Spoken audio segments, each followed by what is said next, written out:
नगर परिषद की अंबेडकर भवन में इस बोर्ड की हुई अंतिम बैठक। पार्षद हुए आमने सामने, एक दूसरे पर लगाए आरोप। दौसा नगर परिषद की इस बोर्ड की अंतिम बैठक गुरुवार को दोपहर करीब 12 बजे दौसा के गुप्तेश्वर रोड स्थित अंबेडकर भवन में आयोजित की गई, जिसमें विकास के कार्यों को लेकर पार्षदों ने फिर अंतिम बैठक में भड़ास निकाली और एक दूसरे पर जमकर आरोप लगाए। वहीं विकास के कई कार्यों को लेकर, भेदभाव को लेकर पार्षद आमने सामने हो गए। भाजपा और कांग्रेस के पार्षद आमने सामने होने पर सभापति ने और कमिश्नर कमलेश कुमार मीणा ने बीच बचाव कर उनको शांत किया और सभी को समानता से विकास कार्य कराए जाएंगे।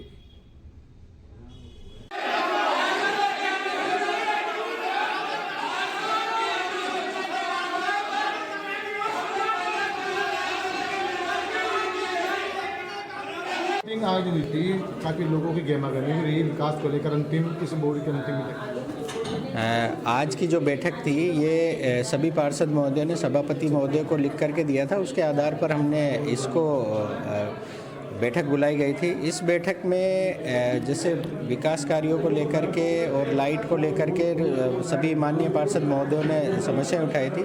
तो उन समस्याओं का ये था कि भाई राज्य सरकार द्वारा रोड लाइटों के लिए केंद्रीय स्तर पर खरीदारी की गई थी। दीपावली तक 2 लाख लाइटें खरीदी गई थी। उन लाइटों को राज्य सरकार द्वारा हमारे पास भेज तो गई, लेकिन उनके जो एसेसरीज थी वो हमारे पास में अभी तक भी नहीं आई है। और क्योंकि सेंट्रलाइज टेंडर थे, उनकी एजेंसी एक ही थी और वो एक ही एजेंसी, वो डीएलबी के मार्फत उनके टेंडर हुए थे, तो वहीं से वो एजेंसी के द्वारा ही आने हैं।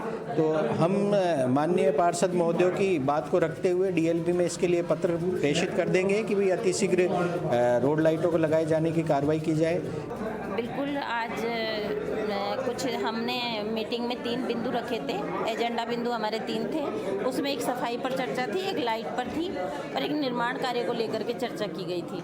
लेकिन वो सभी पार्षदों में इतनी गहमा-गहमी हो गई क्योंकि विकास कार्य को हुए बहुत लंबा टाइम हो गया। हमने कार्यभार संभाले, हमको अभी पूरा 1 साल ही हुआ है और पेंडेंसी इतनी ज़्यादा थी कि हम विकास के कार्य को नहीं करवा पाए।